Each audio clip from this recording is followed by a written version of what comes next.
জামাতের ভাই বন্ধুরা অপেক্ষা করছিলেন এই বিষয়ে একটা বক্তব্য আসবেই। এবার আমি তো নিয়েই আসলাম, ঝাঁপায় পড়েন আপনারা।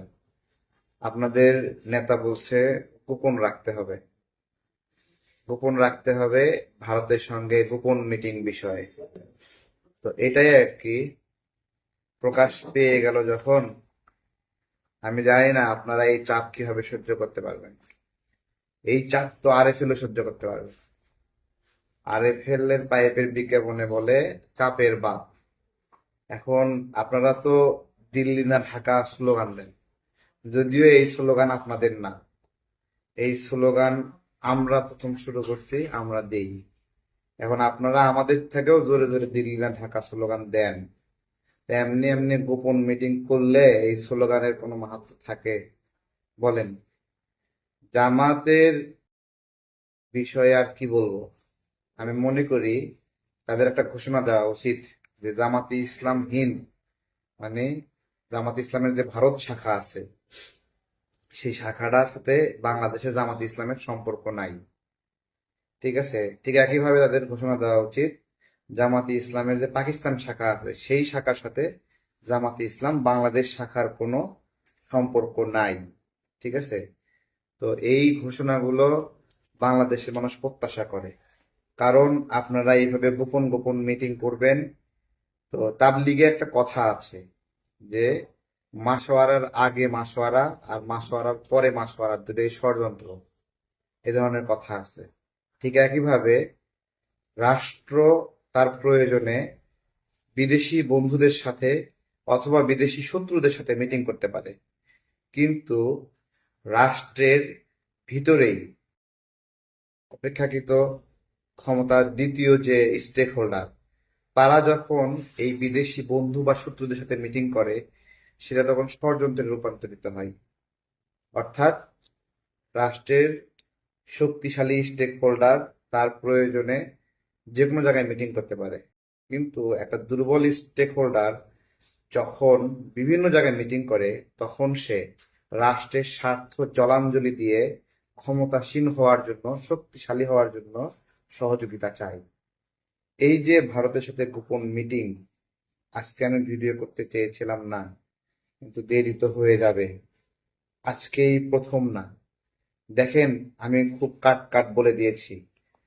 28 অক্টোবর, না এটা 28 অক্টোবর না, 28 আগস্ট। 28 আগস্ট জামাত ইসলামের আমির একটা সংবাদ সম্মেলন করলেন। সেই সংবাদ সম্মেলনে আমার মনে হয় ওই সংবাদ সম্মেলনটা ভারতের পরামর্শে তারা করেছিলেন, যে ভারতের সাথে তারা ভালো সম্পর্ক করতে চেয়েছিল। ভারত শর্ত দিয়েছিল, ঠিক আছে তোমরা ভালো সম্পর্ক করতে চাও, একটা ঘোষণা দাও, এইরকম একটা শর্ত ছিল। সেই শর্ত অনুযায়ী জামাতের আমির ডক্টর শফিকুর রহমান সাহেব তিনি এমনভাবে বললেন যে ভারতের সাথে তারা বন্ধুত্ব চান। আরেকটা শব্দ ছিল ওই একই সংবাদ সম্মেলনে, ভারতকে শত্রু মনে করে না জামাত, ভারতের সহযোগিতা চায় জামাত। এই বিষয়গুলো দেখুন, রাষ্ট্র হিসেবে রাষ্ট্র ভারতের কাছে সহযোগিতা চাইতে পারে, রাষ্ট্র আমেরিকার কাছে সহযোগিতা চাইতে পারে, রাষ্ট্র ইউরোপীয় ইউনিয়নের কাছে সহযোগিতা চাইতে পারে, কিন্তু রাষ্ট্রের বাহিরে যখন একটা ছোট রাজনৈতিক দল পার্শ্ববর্তী দেশের কাছে সহযোগিতা চাবে, ওইটাই হলো সার্বভৌমত্বের সংকট। সার্বভৌমত্বের সংকট আসলে কিসে, এই বিষয়টা গভীর অনুধাবনের বিষয়। ওইটাই হলো শত্রুতা। কারণ ছোট্ট একটা দলের পার্শ্ববর্তী দেশের সহযোগিতা চাওয়ার অর্থই হলো তার ক্ষমতা কেন্দ্রিক সহযোগিতা চাওয়া, জনগণের জন্য এই সহযোগিতা চাওয়া না। ভারত বাংলাদেশের সম্পর্কের সাইনিং অথবা ভাষাটা কি হবে? আমরা বলেছিলাম ভারতের ধূলিকণা বা জনগণ তো বন্ধু নয়ই, একটা ধূলিকণাও বাংলাদেশের বন্ধু নয়। এই জায়গাটা আজীবন যেন বাংলাদেশের মানুষরা মনে রাখে, এটা মনে রাখতে হবে। এইটা কেন মনে রাখবেন? এটা একটা আপনার হলো কনফ্লিক্ট অফ ইন্টারেস্টের কারণে এটা মনে রাখতে হবে। কি ধরনের কনফ্লিক্ট অফ ইন্টারেস্ট? ভারতের কলিজার মধ্যে বাংলাদেশ অবস্থান। একটা দৃষ্টি থেকে যদি দেখেন যে এটা হার্ট, এই হার্টটা পুরো ভারতকে সচল রাখে। ভারতের অর্থনীতি সচল থাকে, ভারতের কূটনীতি, ভারতের রাজনীতি এবং ভারতের আঞ্চলিক স্থিতিশীলতা বাংলাদেশের কারণে অস্থির হয় অথবা স্থির থাকে। এই জন্য বাংলাদেশ হলো ভারতের হার্ট। আবার যদি অন্যভাবে বলেন, তাহলে আমরা বলতে হবে যে বাংলাদেশকে 3 দিক থেকে ঘিরায় রাখছে হলো ভারত। ঠিক আছে? এই যে দুটা ভাষা, এই দুটার ভাষার তাৎপর্য আমাদেরকে বুঝতে হবে। এই বোঝার উপরে অনেকগুলো নির্ভরশীলতা আছে, যে আপনি ভারতের প্রতি কি আচরণ করবেন, ভারত আপনার প্রতি কি আচরণ করবে। আমি স্পষ্ট করে বলি, আপনার পার্বত্য অঞ্চলে ভারত সমস্যা করে। ভাই, আপনার যদি একটা রিভার্স পলিসি না থাকে, তাহলে এই সমস্যা করার প্রবণতা বেড়ে যাবে। দেখেন না যে বিভিন্ন সন্ত্রাসী গোষ্ঠী এখানে হামলা করে ভারতে পালিয়ে যায়, ভারত আশ্রয় দেয়। তাহলে রাষ্ট্র হিসেবে আপনাকেও সেম পলিসি নিতে হবে, যে ভারতের যারা স্বাধীনতাকামী তারাও ওখানে কিছু একটা করলে বাংলাদেশে আশ্রয় নিতে পারবে, বা এখানে বাংলাদেশ সরকার তাদের বিরক্ত করবে না অন্তত, অথবা বাংলাদেশকে ব্যবহার করতে পারবে না তাদের বিরুদ্ধে। বিভিন্ন ধরনের পলিসি হতে পারে। রাষ্ট্র হিসেবে রাষ্ট্র কি পলিসি নেবে, এটা সমন্বিত একটা রাজনৈতিক সিদ্ধান্ত, আঞ্চলিক, ভৌগোলিক অথবা আপনার উপমহাদেশীয় রাজনীতির একটা অংশ। তো আপনি যদি রাষ্ট্র হিসেবে হ্যারাম দেখাতে না পারেন, তাহলে আবার হ্যারাম দেখানো মানে এরকম বলা যাবে না যে আমাদের সকল জনগণ সামরিক প্রশিক্ষণ নেবে। ভাই, সকল জনগণ সামরিক প্রশিক্ষণ নিলে ওই সামরিক প্রশিক্ষণ পাওয়া জনগণকে সামরিক বাহিনী অথবা আইন শৃঙ্খলা রক্ষাকারী বাহিনী করে নিয়ন্ত্রণ করতে পারবে না। শব্দটা হবে জনগণকে বা যুবকদেরকে সামরিক শিক্ষা, সংক্ষিপ্ত সামরিক শিক্ষায় শিক্ষিত হতে হবে। সংক্ষিপ্ত সামরিক শিক্ষা কি? সাঁতারের শিক্ষা, কুস্তির শিক্ষা, প্রাইমারি ট্রিটমেন্টের শিক্ষা, volunteer fire and rescue, flood rescue. এই যে এইগুলো হলো সংক্ষিপ্ত সামরিক শিক্ষার মধ্যে আসে। এই শিক্ষায় নাগরিকদেরকে শিক্ষিত করতে হবে। ভাষাগুলো যদি আমরা না হই, তাহলে আমরা টিকতে পারবো না। সেভেন সিস্টার ছিঁড়ে ফেলবেন, খেয়ে ফেলবেন। যাক, এই সেভেন সিস্টার ছিঁড়ে ফেলা, উচ্চস্বরে বক্তব্য দিয়ে ভাইরাল হওয়া, আর সত্যিকার অর্থেই দেশীয় পণ্যকে শক্তিশালী করা আর ভারতীয় পণ্য বর্জন করার লড়াই এক জিনিস না। এটা যারা বোঝে না, তারা এই লড়াইটা কখনো করেনি। আমরা মাঠে প্রান্তরে বিভিন্ন জায়গায় গিয়ে গিয়ে আমরা প্রায় 16 লক্ষ লিফলেট বাংলাদেশের বিভিন্ন আনাচে কানাচে দিয়ে মানুষকে জানিয়েছি দেশীয় পণ্য কি, ভারতীয় পণ্য কি। সার্বভৌমত্বের এই লড়াইয়ে আমরা তিস্তায় বড় প্রোগ্রাম করেছি। প্রাথমিকভাবে তিস্তায় প্রথম গিয়ে তিস্তার অবস্থা যে খারাপ, এটা আমরা ভিডিও বার্তায় দেখিয়েছিলাম। ধন্যবাদ জানাই দুলু ভাইকে, তাই না? দুলু ডাক দিয়েছে, দুলু ভাই তিস্তা বাঁচাই, জাগো বাহে তিস্তা বাঁচাই। তো এইটা একটা, যা দেশের কল্যাণ হবে সত্যিকার অর্থে আগ্রাসনের বিরুদ্ধে লড়াই। আগ্রাসন বিরোধী লড়াইকে আপনার হলো একবারে বাজারে বানিয়ে ফেলা হয়েছে। এটা একটা গবেষণা ভাই, এটা একটা অনুসন্ধান। আমি আপনাদেরকে বলি, তারেক রহমান সাহেব বারবার একটা কথা বলে, স্বনির্ভর বাংলাদেশ। এই স্বনির্ভরতা আগ্রাসন থেকে রক্ষা করে। আপনার যদি আপনি যদি পরনির্ভর হন, তাহলে আপনাকে মানুষের কাছে হাত পাততে হবে। আর হাত পাতলে কি আপনার সার্বভৌমত্ব নষ্ট হয়, আপনার মাথা নিচু করতে হয়। আর আপনি যদি স্বনির্ভর হন, আপনার মাথা উঁচু হয়ে যায়। সার্বভৌমত্ব নষ্ট হয় কিভাবে আমাদেরকে বুঝতে হবে। জামাত কিভাবে সার্বভৌমত্ব নষ্ট করে? আপনার বাড়িতে 3টা ঘর, এই 3টা ঘর, মানুষও 3জন, এর মধ্যে একটা ঘর সুন্দর। আপনি এই সুন্দর ঘর পাওয়ার জন্য পাশের প্রতিবেশীকে ডেকে নিয়ে এসে বিচার বসাইছেন। আমরা বলি আপনার বাড়ির সার্বভৌমত্ব নষ্ট হয়েছে। ঠিক একইভাবে জামাত যে স্টাইলে ভারত অথবা অপরাপর দেশগুলো সহযোগিতা চায় ক্ষমতা পাওয়ার জন্য, এটাকেই বলে হলো সার্বভৌমত্বের সংকট। তো যাই হোক, ছোট্ট একটা গোপন খবর নিয়ে বক্তব্যটা শুরু করেছিলাম, অনেকগুলো কথা বলে ফেলেছি। ভালো থাকবেন।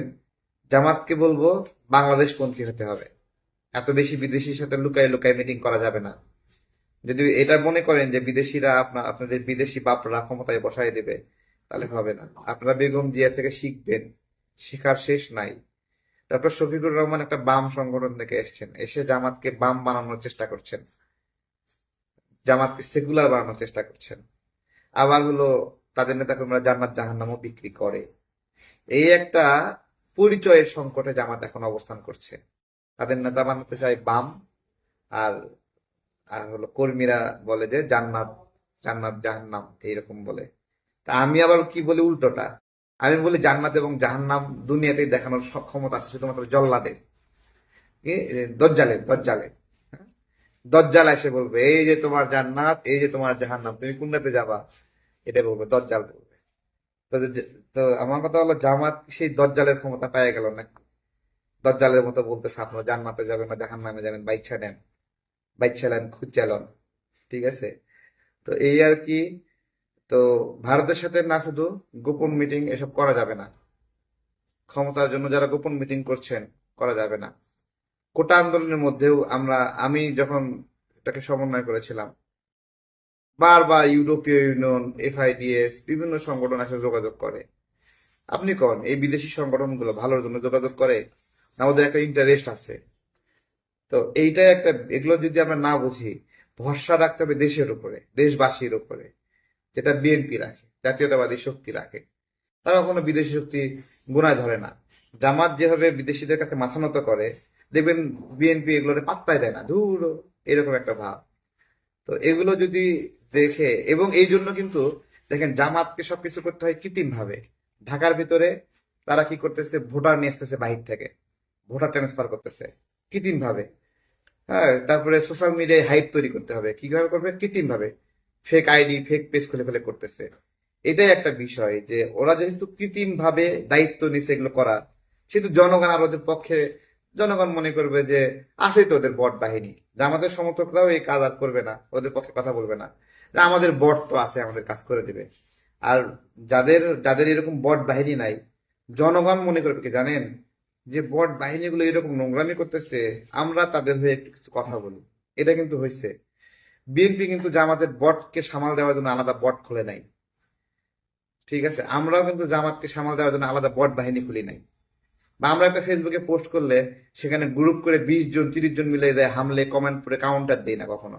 আরে এগুলো জামাতের পাগল ছাগল বলছে তো আর কি করে না করে, এগুলো তো কোনো অস্তিত্বই নাই। এগুলো তো ফেক আইডি, ভিয়েতনামি বট, চাইনিজ বট, ইন্ডিয়ান বট, পাকিস্তানি বট, কত ধরনের বট আছে। তো এই আর কি, সেই জায়গা থেকে যখন যখন জনগণ দেখে যে জামাতের বটের বিরুদ্ধে কোনো মানে আলাদা হলো প্রশিক্ষিত গ্রুপ নাই, তখন জনগণ নিজেকেই এই বট বাহিনীর বিরুদ্ধে লড়াইয়ের জন্য সঁপে দেয়। এটাই একটা প্রাপ্তি, যে আমাদের বট বাহিনী করতে হয় না, বট খুলতে হয় না। ঠিক আছে, আপনারা কৃত্রিম ভাবে জান্নাত জাহান্নাম বেচতে পারেন, আপনারা কৃত্রিম ভাবে অনেক কিছু করতে পারেন। জামাতের বিষয়গুলো বুঝতে হবে গভীরভাবে। দেখেন ওদের ভোট বানানোর জন্য ওরা বিভিন্ন জায়গা থেকে ভোটার ঢাকায় নিয়ে আসছে, তার মানে ওদের একটা অর্থনৈতিক প্ল্যানিং আছে। এবং নাগরিকরা যদি মনে করে যে জামাতকে ক্ষমতায় নিয়ে এসে অনেক ভালো সার্ভিস পাবে, না ভাই, ওরা যেই ভোটারদেরকে ঢাকার বাইরে থেকে এখানে নিয়ে আসছে, ওদেরকে সেবা না দিয়ে আপনাকে সেবা দেবে? করাইল বস্তিতে আগুন লাগলো, জামাতের কর্মীর বাইরে একটা লোক ওখানে খাবারও পায়নি, জামাতের কাছ থেকে কম্বলও পায়নি। এবং শুধু তাই না, কথিত আছে যে জামাত যে কুরবানি দেয়, ওদের কর্মী ছাড়া গোস্তের ভাগও দেয় না কাউকে। এগুলো ঐতিহাসিক ভাবে প্রমাণিত ভাই। এবং দেখেন ওরা ওদের কর্মী ছাড়া ওদের ইসলামী ব্যাংকে চাকরি দেয় না, ইবনে সিনায় চাকরি দেয় না, ইসলামী ব্যাংক হাসপাতালে চাকরি দেয় না। তাহলে যারা এইরকম ভাবে মানে খুব ক্লোজলি সেন্টার্ড একটা টিম, যারা তাদের গ্রুপের বাইরে সেবা দিতে চায় না, যারা গ্রুপের বাইরে তাদের কার্যক্রম চালাতে চায় না, এবং যারা তাদের লোক ছাড়া অন্যদেরকে শত্রু মনে করে এবং তাদেরকে বঞ্চিত করে, বৈষম্য করে, হাজার হাজার নেতাকর্মীদেরকে ইসলামী ব্যাংক থেকে বের করে দিয়েছে। কেন বের করে দিয়েছে? কারণ এই ইসলামী ব্যাংকে ব্যবহার করে ভোটে একটা কারচুপি করতে চায়, তাদের একটা বড় প্ল্যান। ধরে ফেলছে বিএনপি, ইলেকশন কমিশনে চিঠি দিছে, তখন জামাতের নেতাকর্মীরা লাভ দিয়ে বলছে না ইসলামী ব্যাংক আমাদের না।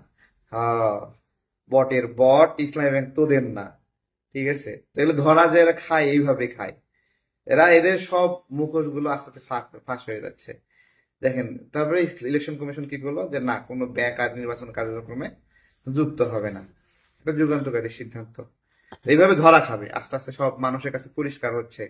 সবচেয়ে বেশি দেখেন, আমরা কথা বলবো, আপনি কথা বলবেন, আমার প্রতিপক্ষ কথা বলবে, সবাই কথা বলবে, মতামত দেবে, কিন্তু এই যে সংঘবদ্ধভাবে এসে হামলে পড়া, নোংরা নোংরা কথা বলা, গালি দেওয়া, ভাই এটা কোনো ইসলামিক দলের কাজ?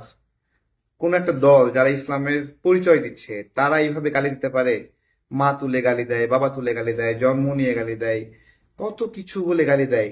এবং তারা এই গালিটা দিচ্ছে সাবলীল ভাবে, স্বতঃস্ফূর্ত ভাবে গালি দিচ্ছে। ভাই এই গালিটা সোশ্যাল মিডিয়ায়, তাই না, ফেসবুকে। তো এই গালিটা ফেসবুক থেকে একদিন বাইরে এসে রাস্তাঘাটে বলবে না, তার কোনো গ্যারান্টি থেকে দিতে পারবে? হ্যাঁ, যে এটা শুধুমাত্র সোশ্যাল মিডিয়ায় সীমাবদ্ধ থাকবে। বাজার করতে যাবেন, সেখানে যাই একটা গালি দিয়ে দিবে, মা তুলে বাবা তুলে গালি দিবে, সারাক্ষণ গালি। তো জামাত ক্ষমতায় গেলে তো রিপাবলিক অফ গালি ঘোষণা করবে, ঠিক আছে, যে এটা আর রিপাবলিক অফ বাংলাদেশ না, রিপাবলিক পিপলস রিপাবলিক না, এটা মানে এটা রিপাবলিক অফ গালি, রিপাবলিক অফ বট ঘোষণা করবে। তো এগুলো তো বিষয় আর কি। যাই হোক, গোপন মিটিং নিয়ে বলছিলাম, জানি না জামাত এগুলো কিভাবে সামাল দিবে। এভাবে গোপন মিটিং আমরা রাজনৈতিক বন্ধুবর হিসেবে আমরা একসাথে রাজনীতি করি, গণ অভ্যুত্থানে পাশাপাশি কিছু কিছু ছিলাম, যদিও আমি আপনাদেরকে পাই নাই। আপনারা কেউ আমার সঙ্গে থাকলে আপনারাও আমাকে চেনেন না, আমি আপনাদেরকে চিনি না। আসলে আমি একটা জিনিস চিন্তা করি, জামাত যে 300 আসনে প্রার্থী দেবে, এই লোকগুলো কিন্তু প্রার্থী করলো, এলাকায় যায় ভোট চাইবে যে আমাদেরকে ভোট দেন, ওই মানুষগুলো কোনোদিন জানতো যে এই লোকটা জামাত করে, যে এই লোকটাকে প্রার্থী বানায় এলাকায় ভোট চাইতে পাঠাবে? অথবা প্রার্থী না, জামাতের টিম কইরা ভোট চাইতে যাচ্ছে। তো ভোট চাইতে যাচ্ছে, হঠাৎ করে একটা লোককে দেখতেছে যে কি দাঁড়িয়ে পাল্লায় ভোট চাচ্ছে, এলাকাবাসী জিজ্ঞাসা করবে না, বাবা তুমি কবে থেকে জামাত করো, আগে তো কোনোদিন দেখি নাই? এই বাহিনী নিয়ে জামাত স্বপ্ন দেখে ক্ষমতায় যাবে, বিভিন্ন কিছু ধরাকে সরা জ্ঞান করে। গণ অভ্যুত্থানের পরে বিএনপি একটা বড় পাপ করছে। বিএনপি বড় পাপটা করছে হলো, রাষ্ট্রের কর্তৃত্ব কিছু মানে ছেলে পেলে হাতে ছেড়ে দিয়েছে, যারা ইচ্ছা মতো নিয়োগ বাণিজ্য বদলি বাণিজ্য করেছে, এবং তারা তাদের ক্ষমতার অপব্যবহার করে এগুলো করেছে। তো এইটাকে আবার জামাত হলো গ্রহণ করেছে, যে এই ছেলে পেলেগুলো কি দরকার, টাকা দরকার, ঠিক আছে, টাকা নিয়ে পদ দে, তাই না, টাকা নিয়ে ডিসি দিয়ে, টাকা নিয়ে এসপি দিয়ে, টাকা নিয়ে পিএস দিয়ে, টাকা নিয়ে এপিএস দিয়ে, তোরা টাকা নিয়ে। এখন এই সমন্বয়করা টাকা নিয়ে ঠান্ডা, আর ওরা পদ নিয়ে ঠান্ডা। তাহলে পাপটা আসলে কে করছে? পাপটা করছে হলো বিএনপি। বিএনপি এই জায়গাতে ফাঁকা মাঠ, ফিল্ডটা ফাঁকা রাইখে পাপ করছে। এই এই যে এই লোভী, এই জন অসমর্থিত গোষ্ঠীর হাতে রাষ্ট্রের কর্তৃত্ব দিয়ে আজকে এই পাপটা তারা করেছে, যার কারণে বিভিন্ন জায়গায় এদের তৎপরতা বেড়ে গেছে। তো যাই হোক, এগুলো যদি অল্প সময়ে হতো তাহলে একটা বিষয় ছিল। কিন্তু সবচেয়ে ভালো খবর হলো নির্বাচনটা ফেব্রুয়ারি মাসে হচ্ছে। মানুষ বলে যে ডিসেম্বর থেকে ফেব্রুয়ারি পর্যন্ত জামারের জ্বর হয়, এই জ্বর থেকে সে উঠতে পারে না, তাদের জ্বর সর্দি কাশি লেগেই থাকে। আপনার হলো মুক্তিযুদ্ধের কথা শুনে এদিকে পুরোটা মাস বাংলাদেশপন্থী আচরণ, বাংলাদেশপন্থী সাংস্কৃতিক চর্চা, কালচার, এই সব কিছু মিলে বাংলাদেশের যে লালন, এই বিষয়গুলো কিন্তু এই সময়টা হয়। তো আবার বৈশাখ আসে, এখানে ফাগুন আসে, সবকিছু মিলে বাংলাদেশের কৃষ্টি এবং কালচারের একটা চর্চা এবং লালন থাকে এখানে। এইখানে জামাত ভয় পায়, কারণ তারা তো বেসিক্যালি পাকিস্তানের একটা এস্টাবলিশমেন্ট। ওইটা বাংলা এগুলো শুনলে তাদের কেমন গা গড় করে, তাদের ভাষা বলতে উর্দু তাদের ভালো লাগে বেশি বেশি, ঠিক আছে। এবং এ আর কি। ভালো থাকবেন সবাই, বিদায় নিচ্ছি, আসসালামু আলাইকুম।